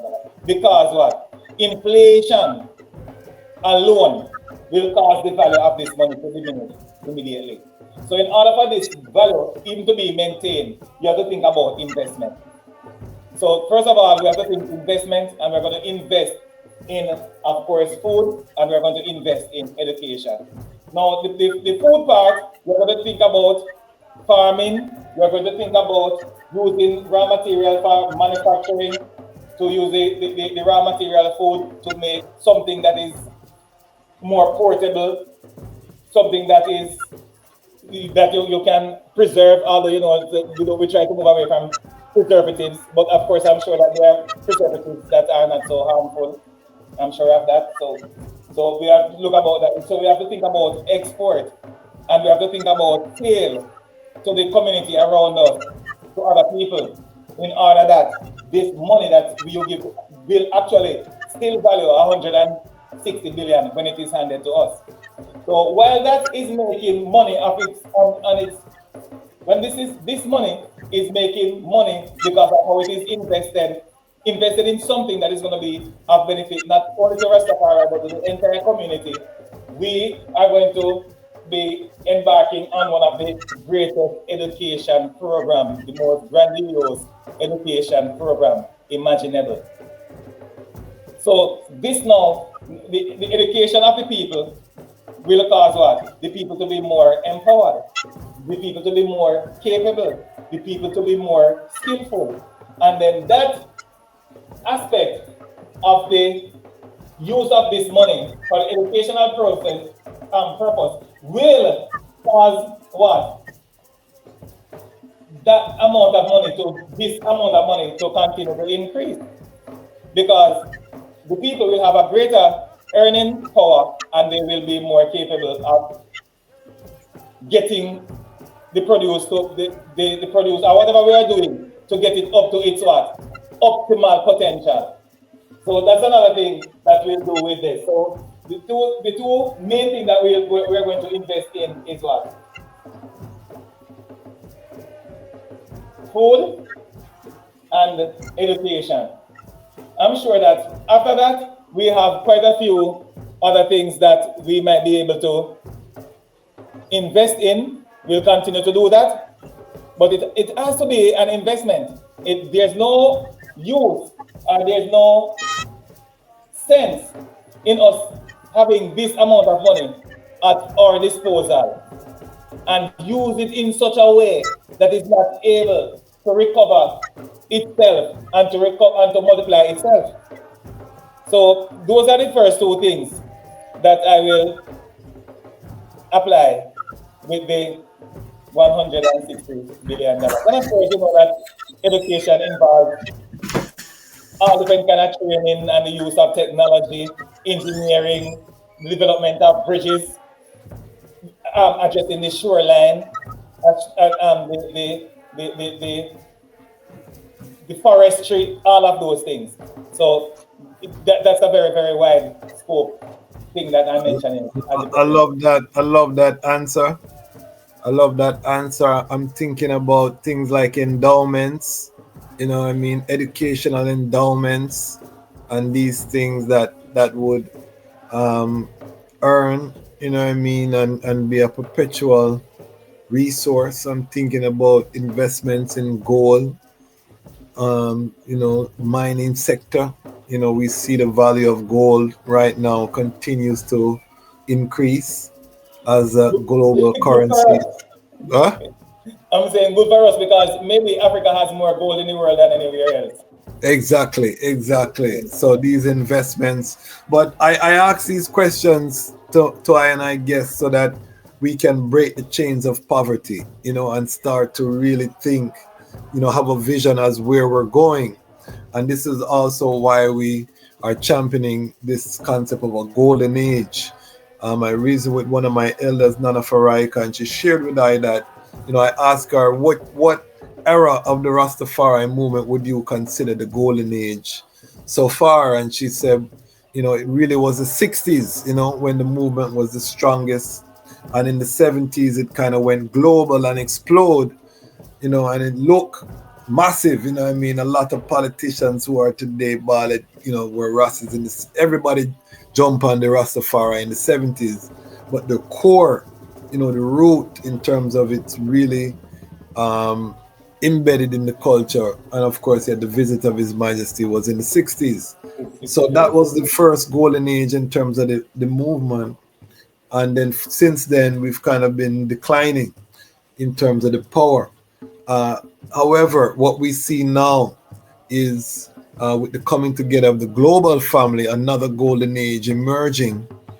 And as we come into this golden age, and as repatriation is no longer just a fringe topic, Black people have taken up repatriation. All of the things that our elders told us have become mainstream now, what I mean, from ITAL to repatriation to the legalization of the herb as the healing of the nation, all of these things that these elders who more time didn't have formal education, what I mean, they would be considered semi-literate, some of them, but they never miss in terms of their forecast, the fall of Babylon. These are things that are in the news, what I mean, daily now. Mainstream prognosticators now. When you listen, you wonder if him sit down with a Ras and a reason. What I mean, this is a reality that we find ourselves in today, and you know.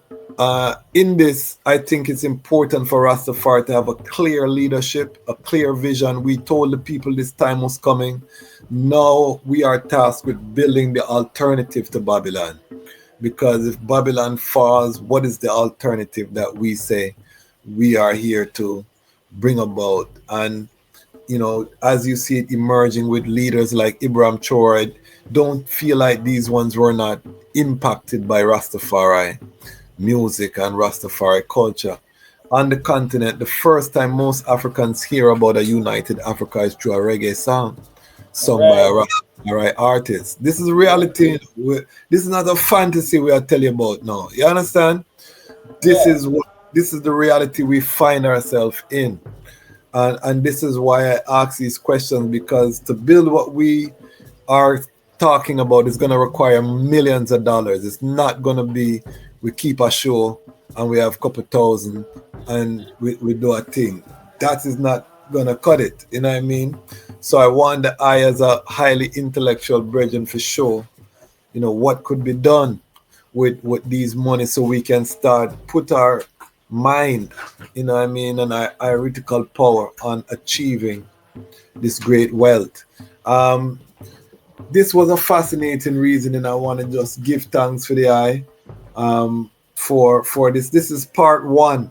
I want the eye to be a regular contributor on the platform because this topic of STEM is something that we are going to be dealing with some things. I also want to introduce the eye. We have the Association of Rastafari Creatives, ARC, one of the founding members of the RMO. We have a youth summer camp, what I mean? And having some STEM aspects, it's a virtual summer camp, but having some STEM aspects, I think, could be good. There are ones who are planning that. I would love to introduce the eye to to some of them ones there and see if there's something that we could offer. We did our first summer camp last year, went very well. Um, but because I'm pushing this kind of STEM approach, I mean, anytime I meet a one like the heights, I think it's important because this is how we start with the virtual summer camps, a Saturday school, an after school program. This is how we build, I mean, until we can build the resources to build the actual schools and the curriculum that it's going to take, because we have to train the people to build the future that we want to see, period. No one is coming to save us, you know what I mean? So no one is coming to save us, King. They would have saved we by now, Yes. They would have saved we by now, because money is not the issue. They would have saved we by now if them did have the plan there. So we have to do it ourselves.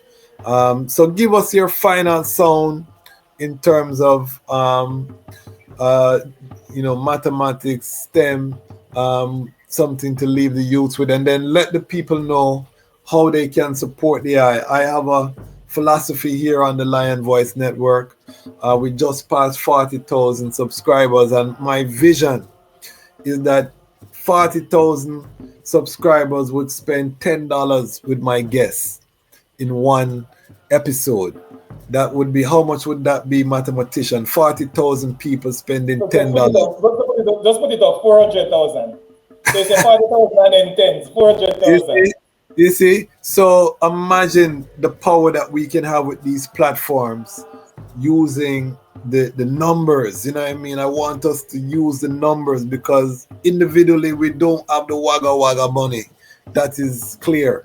But all of us have a $5, a $10 a pass through and daily, where we are spending, if it's a coffee, if it's whatever we're buying, we can direct that capital and capitalize on one to execute their vision as they come on the platform. So I'm really asking the Lion Pride to support this brethren. Don't embarrass I don't business if it start with 10 people see the idea, because it will grow. But we need somebody I them put some money in the brethren pocket. So please give us some final words and tell the global Lion Pride family how they can support the eye works in terms of finance.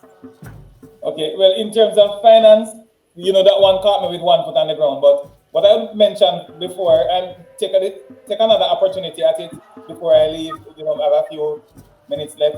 So I just wanted to the entire,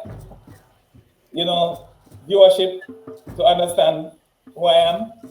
Now, I've written 22 mathematics books to help students from grade 3 all the way up to grade 13. And we have some of them right here. So for students who are in high school, I have 7 instructional manuals. I'll take the opportunity to go through them in greater detail when I'm on the show again. But we have the instructional manuals. Of course, the first one is algebra. Algebra is the backbone of mathematics. So I'm just going, just taking a Got you. Take your time. Got you. This is the part we want the people put money in your pocket, so got you. All right, so this is the algebra book. Algebra is the backbone of mathematics, and this is the first volume of the 7 instructional manuals that I have for students who are in high school. Now, these books, I'm using the books that I use every day, so you'll see that the back of it is black. It kind of have style and all of that, but we have a good number of them inside here. So these books were created pretty much out of nothing. It's just hard work and dedication. I don't have anybody supporting me financially with these books. And I have a colleague who put the covers on these books to cause them to look like a textbook. So we have the algebra book. Then we have, in the volumes, we have functions, part 1. We have functions, part 1. Then functions, part 2. Then we have computations, part 1. And the computations, part 2 on geometry. So computations part 2 and geometry. We have transformation, vectors and matrices, vectors, matrices and transformation. And the dreaded one, trigonometry. So at another opportunity, I will give more details on the book. But needless to say, at the moment, we'll have your general thing. You open the book, you have your table of contents, you have your topics, and each topic will have introductory remarks before we go into the details. Before we go into the details of each topic, at the end of it, of course, you're going to get your homework, and at the end, you're going to get your exercises for you to practice. And as usual, in this book, the answers, usually if you have a book, a textbook, the answers, you'll just see, like, if the answer is, as I have it here, 42 degrees, you'll just see 42 degrees for your answer, like this one. You look in your textbook, you'll see 42 degrees for your answer. In my book, I draw the diagram, and I show you how to work the problem out step by step, and it is done with the hand.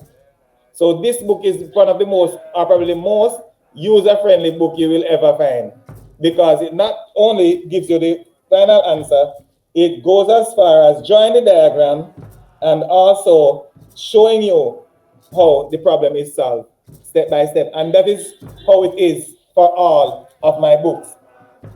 We have, this is a very good example, functions part 2, that make use of a lot of graphs. So let me take it from this angle. It's kind of, so we have a lot of graphs in this book, and it is, all of the graphs are done with the hand, and it's a part of the answers.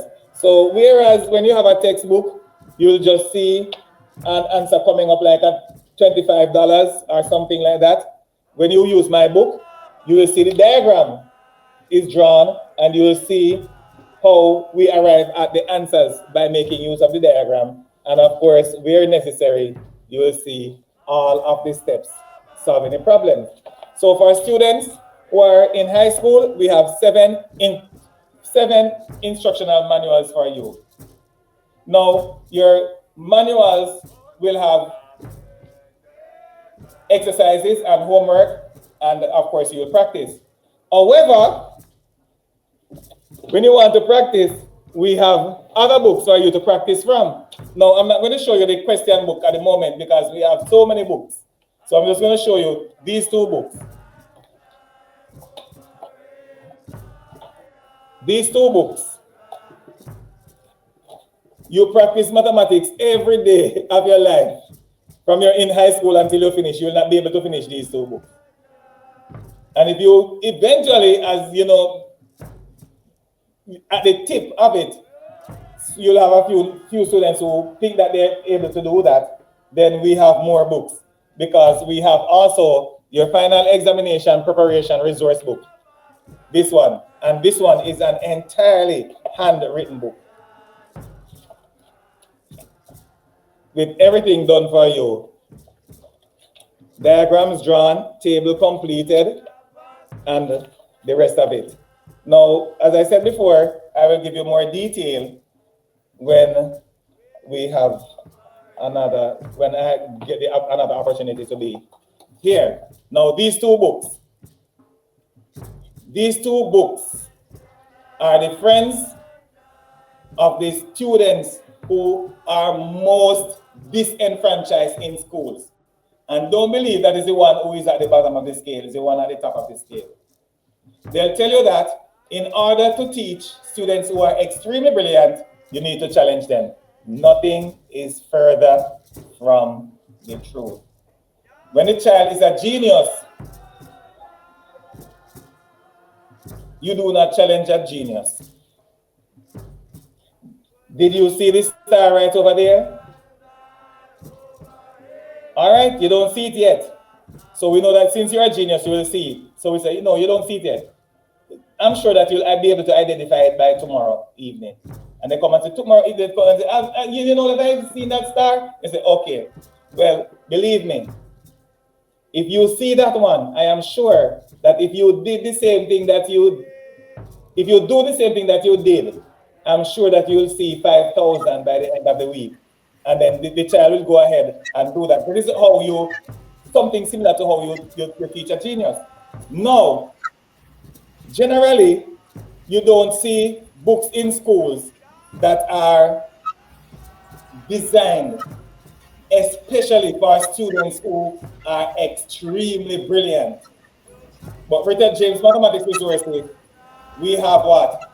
2 books, one for primary, but this one is a primary school, and this one is for high school students, for the extremely brilliant students. These 2 books are for those students. At another occasion, we'll take a look at them. So we have books for students from primary all the way up to advanced level. And as a matter of fact, we have a total of 22 of them. I'm going to convert that to 21, and then I'm going to write another one to bring it back to 22. Now, books represent what? Less than 15% of my work. I have 22 books, and that represents what? Less than 15% of my work. The greater portion of my work is in audiovisuals. So I have a total of over 5,000 audiovisuals, fully animated and narrated, in order that if someone can read but cannot hear, so if someone cannot hear, then that person can pass mathematics examination by making use of my audiovisuals. Now, I'm doing an extensive work for students, and I'm pretty much doing it with what? Little or no resources. So I don't get financial assistance from the government for anyone or whatever, but I keep on keeping on. And if you enter my office, everywhere you look, you will see books. Books that I spent my what? Entire life earnings putting together. And of course, if there's anyone who is willing to assist me, the first thing that I always go at is purchase the books for children who you know are in need of them. And of course, as I said before, this book might look like a neatly put together textbook, but this book is a homemade book. Yes, all of these books that look like textbook to you, like you'll find them in a bookstore or some company, some distance away, would have made these books. These books were made in my office, and I sent them to a friend to put the covers on. So, of course, these are homemade books, and you will not find any book as strong as these books. So, if you imagine that your heart is with the development of my program, then for sure, I'm willing to accept any contribution that someone is capable of making. And do not forget that my goal is to educate the entire world, beginning with Africans, not in Jamaica, in Africa, because that's what my goal is. Is there a website, email? How do ones reach out to buy the book? Okay. So I'm going to write this so that. And we're not seeing the board so clear because there's a little glare. Yes, there's a clock right. Yes. Here. So I have to write it down here. Yes. I write it in this region. So my email address is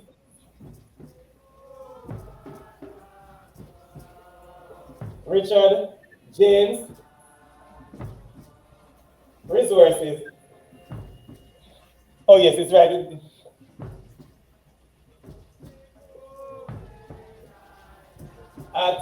Put in the S at the end so you can see it. And we'll put it up on the screen as well.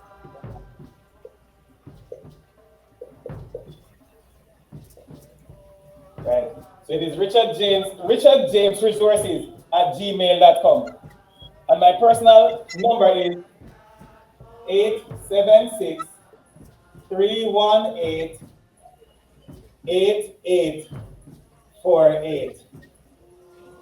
I'm on Facebook as Richard James Mathematics Resources, and I'm also on Facebook as Richard James. And on TikTok, it is Richard James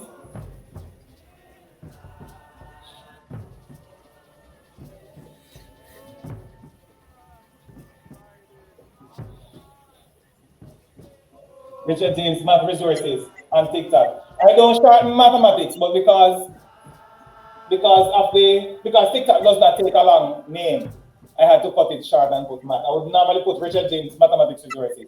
So anywhere else you're looking for me, Richard James Mathematics Resources. But on TikTok, it's Richard James Math Resources. So I am on Instagram, I'm on Facebook, I'm on TikTok, I'm on YouTube. At the moment, I'm not paying too much attention to my social media pages, but I pay more attention to my TikTok and my Facebook. So, yes, if you need to send me a message. What is the channel on YouTube? We could get you some subscribers right now. What's the channel on YouTube? The channel on YouTube is Richard James Mathematics Resources. It's fully Richard James Mathematics Resources. So the only place that it is not Richard James Mathematics Resources is on TikTok, where it is shortened because TikTok does not take a long name. So it is Richard James Mathematics Resources all around, except on TikTok, where they cut it short right there. So, especially for Facebook and TikTok, you can send me a direct message, and in TikTok, they call it a message request. And of course, WhatsApp, I'm always there. Right. I'm always there. Give thanks, King. Mighty presentation. Rastafari and STEM. Give us a final sound in terms of your message for the Rastafari and Pan-African family worldwide. We can't see the eyes, so come forward in the frame. Yeah, man, and give us your final sound to the global Rastafari Pan-African family. No, if anyone wants to know where we are and who we are, as they would say, no, we don't have to search.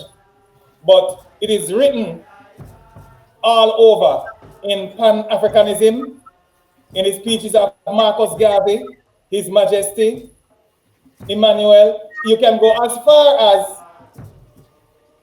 Harriet Tubman, you know, and we know who we are, and we know where we are going. And especially at this time, it is a period of history of wide awakening for every single individual. And this is the time. So this is not the time for I and I to get weary. This is the time for I and I to get up and start to move. It should be the time of what? Great mobility.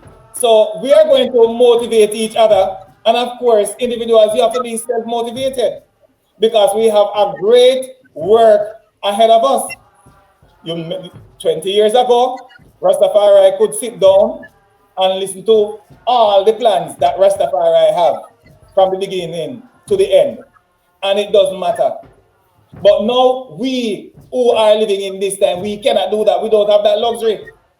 Because we are at a point where all that the former individuals work for, everything that they work for over the years is being trusted upon us. Everything just comes right to us. All of what they work for. Rastafari rights, as it pertains to sacramental rights, Rastafari rights all the rights that Rastafari fighting for, some of them that we don't even seem to have right now, they are well within our grasp. Not only that, but we have to go for what? Educational empowerment in order that we can manage the work that is ahead of us. Because we're going to do that with what? Skill. We're going to do it with artistry.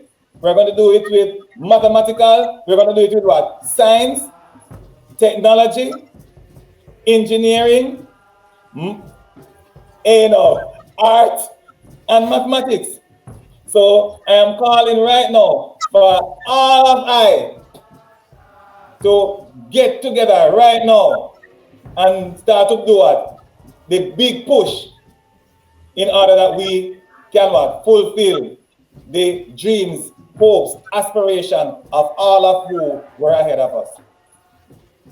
Yes, and I tell there I'm gonna connect there with Ras Pizzle or other mathematician. I just I had a reason with another brethren who does math tutoring and is also a math brain. I think we need a Rastafari Mathematics Association and really push this mathematics, for the next generation, the coming generation. Because Rastafari in Africa are coming, and brilliant youths on the continent as well. And we can help to spark this revolution. Some of those mathematicians will become architects, some engineers, some scientists, some biochemists, some, you know what I mean? So mathematics springs into so many fields. So it's so important for I and I, again, as the brethren say, mathematics is the backbone of STEM, period. All of the STEM subjects have mathematics as their backbone. And mathematics is the language of creation. This is how the Almighty write His code. Everything is coded in mathematics. I mean, every something.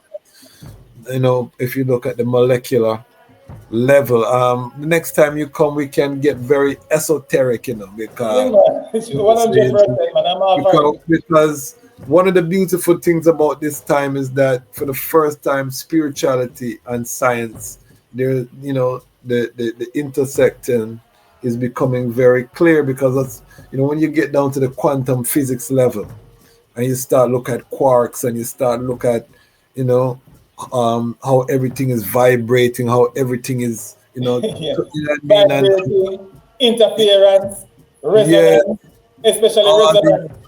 you see me I say, when you look Yes, these things that were science fiction are a thing, and when yes. you see how creation is constructed, everything is one in that oneness of creation. um I mean, it really is fascinating, and I would love to have that reason with you That's another not a time. simple statement. Yeah, That's man. not a simple statement. The one that you said with science and spirituality. I That one not going to leave my mind. Yes, because Because guess what? You have people talking about everlasting life, but you look at people like Ray Kurzweil, and you have certain people, the singularity by man merging with machines to extend life. I mean, reprogramming the cell, the genetic cells to edit out the redundancy, so that once these were things that we used to only hear upon a spiritual everlasting life. Now scientists are talking about them thing there, you know what I mean? So we see the convergence. We used to talk about, you're reading a thing about Centaur and all of these creatures in mythology, but now you look at genetic manipulation and the merging of the genomes of different species and splicing. And when you talk about the days of of Noah and all form of abomination, and you used to think there's some fantasy thing, but now we come to the time where we see them resurrecting extinct animals and doing all kind, you know what I mean? So all of these yeah, concepts that once were fantastical are within the realm of the spiritual. yes, They have application, and it's mathematics, by one's yes, figuring out the calculations and going into, I mean, these higher concepts. We're seeing the convergence, I mean, of these things, that once would be called magic or science or sorcery, but these things are now possible through the application of advanced science, you know what I mean? So this is the era that we live in, family. So it's an exciting time, and we look forward to going on that journey with brilliant minds such as yourself. So family, there you have it. Richard James, professor, you can see he's a teacher. I love this reasoning. We're gonna continue to think outside of the box on this platform. We're not bringing you the regular Rastafari, Goa festival, the Bantu challenge. This is not that. We are that too, by the way. I mean, not it, but we are so much more, and this is what we are talking about. We're talking about STEM. We're talking about the building of Zion. We're talking about the coming golden age of Rastafari on this platform. Why? Because the time has come for the lions to tell our own story. This is the lion's voice. Rastafari. Blessings, blessings.